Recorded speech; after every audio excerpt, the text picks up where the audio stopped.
दोस्तों, रांची के JSCA international stadium में आज जो महायुद्ध देखने को मिला उसने हर भारतीय क्रिकेट फैन को झूमने पर मजबूर कर दिया। साउथ अफ्रीका के खिलाफ पहले वनडे में टीम इंडिया के बल्लेबाज ऐसे उतरे जैसे मैदान पर मैच नहीं, कोई बदला लेने आए हों। शुरुआत से ही रोहित शर्मा और छोटे पैकेट बड़े धमाके वैभव सूर्यवंशी ने अफ्रीकी गेंदबाजों की ऐसी धुनाई की कि पावर प्ले में ही साउथ अफ्रीका का गेम शुरू होने से पहले ही खत्म होता दिखा। रोहित की क्लासिक टाइमिंग और वैभव की आग उगलती बल्लेबाजी ने मिलकर ऐसा माहौल बना दिया कि गेंदबाजों के चेहरे पर सिर्फ एक सवाल लिखा था, बचें कैसे।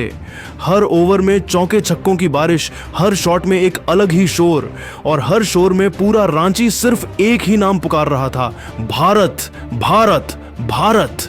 मिडिल ऑर्डर थोड़ा लड़खड़ाया, लेकिन तभी मैदान पर आए अक्षर पटेल और उन्होंने आते ही ऐसी पारी खेली कि दर्शक अपनी सीट छोड़कर खड़े हो गए। अक्षर के बल्ले से निकला हर शॉट दक्षिण अफ्रीका की गेंदबाजी को पिघलाता जा रहा था। उनका बल्ला आज छड़ी नहीं, कोई मशीन गन लग रहा था। आज भारतीय बल्लेबाजी का जो तांडव देखने को मिला वह सिर्फ रन नहीं थे, वह एक स्टेटमेंट था कि टीम इंडिया अभी जीवित है और बहुत जोर से वापस आई है। तो दोस्तों, इस वीडियो में हम आपको बताएंगे कि रोहित, वैभव और अक्षर की इस घातक तिकड़ी ने कितनी धमाकेदार पारियां खेली, किसने कितनी गेंदों में कितने चौके छक्के लगाए और आखिरकार भारत ने स्कोरबोर्ड पर कितने रनों का पहाड़ खड़ा कर दिया। लेकिन उससे पहले एक दिलचस्प सवाल, आपके हिसाब से रोहित शर्मा और वैभव सूर्यवंशी में से असली किंग कौन है? अपनी राय कमेंट में जरूर लिखें और अगर आप टीम इंडिया के सच्चे फैन हैं तो वीडियो को लाइक जरूर करें। जय हिंद। रांची के खूबसूरत JSCA इंटरनेशनल स्टेडियम में आज का माहौल किसी त्योहार से कम नहीं था। ऐसा लग रहा था मानो पूरा शहर टीम इंडिया के लिए एक बड़ा जश्न मनाने की तैयारी में हो। स्टेडियम की सीटें मैच शुरू होने से पहले ही भरने लगी थीं। हल्की ठंडी हवा चल रही थी और आसमान एकदम साफ। दर्शकों की आवाजों में एक ही उम्मीद थी, वनडे सीरीज भारत को नई शुरुआत देगी। टेस्ट सीरीज की निराशा को पीछे छोड़कर आज हर भारतीय फैन चाहता था कि भारत बल्ले से जवाब दे, दम दिखाए और वनडे में अपने असली रंग में लौटे। टॉस के लिए जब कप्तान रोहित शर्मा मैदान पर उतरे तो उनके चेहरे पर एक शांत लेकिन तेज आत्मविश्वास साफ दिख रहा था। उन्होंने बिना किसी हिचकिचाहट के पहले बल्लेबाजी करने का फैसला लिया और तभी स्टेडियम में एक ऐसा नाम गूंजा जिसकी किसी ने कल्पना भी नहीं की थी। 14 साल का वैभव सूर्यवंशी आज भारत की तरफ से ओपनिंग करने उतरने वाला था। जैसे ही वैभव सूर्यवंशी मैदान पर उतरे, पूरा स्टेडियम एक साथ खड़ा होकर तालियों की गड़गड़ाहट से भर गया। इतने कम उम्र में इंटरनेशनल क्रिकेट में डेब्यू और वह भी ओपनिंग, यह पल किसी फिल्मी कहानी से कम नहीं था। वैभव शुरू से ही गेंद पर नजर जमाकर खेले। पहले 2 ओवर उन्होंने काफी समझदारी से बिताए, लेकिन जैसे ही उन्हें पिच की बाउंस और रफ्तार का अंदाजा हुआ, उनके शॉट्स ने स्टेडियम की रफ्तार बदल दी। नॉर्किया की बैक ऑफ लेंथ गेंद को उन्होंने जिस आसानी से पुल किया, वह शॉट सिर्फ चौका नहीं था, वह एक घोषणा थी कि बच्चा नहीं, खिलाड़ी आया है। अगली ही गेंद पर उन्होंने पॉइंट के ऊपर से शानदार कट शॉट लगाकर गेंद को बाउंड्री पार भेज दिया। वैभव की टाइमिंग इतनी कमाल की थी कि गेंद बल्ले से निकलते ही जैसे चौके का रास्ता तलाश लेती थी। दूसरी तरफ रोहित शर्मा शुरुआत में बेहद संभल कर खेले। शुरुआत में उनका फोकस सिर्फ स्ट्राइक रोटेट करने पर था, लेकिन जैसे ही रबाड़ा और जैनसन थोड़ी डीली लाइन और लेंथ पर आए, रोहित अपने क्लासिक अंदाज में लौट आए। रबाड़ा की एक हल्की फुल लेंथ गेंद को रोहित ने कवर ड्राइव में बदला, वह शॉट देखने लायक था। गेंद हवा को चीरती हुई तेजी से कवर बाउंड्री के पार गई। इसके बाद रोहित ने नॉर्किया की शॉर्ट गेंद पर जो पुल शॉट खेला, वह स्टेडियम के सबसे ऊंचे स्टैंड तक पहुंचा और भीड़ एक पल के लिए पागल हो गई। रोहित और वैभव मिलकर साउथ अफ्रीका के गेंदबाजों को हर ओवर में याद दिला रहे थे कि भारत आज सिर्फ खेल नहीं, दबदबा दिखाने आया है।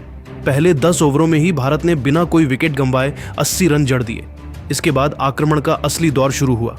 वैभव ने महाराज को आगे बढ़कर जो छक्का मारा, वह पारी की सबसे खूबसूरत शॉट्स में से एक था। वह गेंद लगभग स्टेडियम के बाहर चली जाती, बस दर्शकों की भीड़ ने उसे रोक लिया। वैभव ने सिर्फ 41 गेंदों में 89 रन ठोक दिए, जिसमें 13 चौके और 4 छक्के शामिल थे। लेकिन 150 रन के स्कोर पर वह एक तेज रन लेते वक्त रन आउट हो गए। भले ही रन आउट हुआ हो, लेकिन वैभव सूर्यवंशी ने अपने डेब्यू मैच में ऐसी छाप छोड़ी कि पूरी दुनिया बात करती रही। दूसरी तरफ रोहित शर्मा एकदम अलग स्तर पर खेल रहे थे। उन्होंने गेंदबाजों को पढ़ समझकर हर उस शॉट को अंजाम दिया जो उनकी पहचान है। उनके straight drive, cover drive, pull shot और इनसाइड आउट छक्के ऐसे लग रहे थे जैसे क्लास और ताकत का अद्भुत मिश्रण हो। रोहित ने 101 गेंदों में अपना 34वां वनडे शतक पूरा किया, 5 दमदार छक्कों और 8 चौकों की मदद से। उनकी बल्लेबाजी इतनी आसान और सुंदर लग रही थी कि हर कोई कह रहा था ये है असली हिटमैन मोड। लेकिन रोहित के साथ साथ भारत का मिडिल ऑर्डर लगातार लड़खड़ाता गया। विराट कोहली सिर्फ 11 रन बनाकर रबाड़ा की गेंद पर बोल्ड हो गए। यह गेंद तेज थी और नीची रह गई कोहली गेंद को पूरी तरह पढ़ नहीं सके। श्रेयस अय्यर 5 रन पर चलते बने। केएल राहुल भी सिर्फ 13 रन बनाकर घूमती हुई गेंद पर कैच आउट हो गए। एक समय ऐसा लग रहा था कि जहां एक तरफ रोहित खड़े हैं, वहीं दूसरी तरफ विकेट ताश के पत्तों की तरह गिरते जा रहे हैं। ऐसे मुश्किल समय में बल्लेबाजी करने आए अक्षर पटेल और बस मैच की असली तस्वीर यहीं से बदली।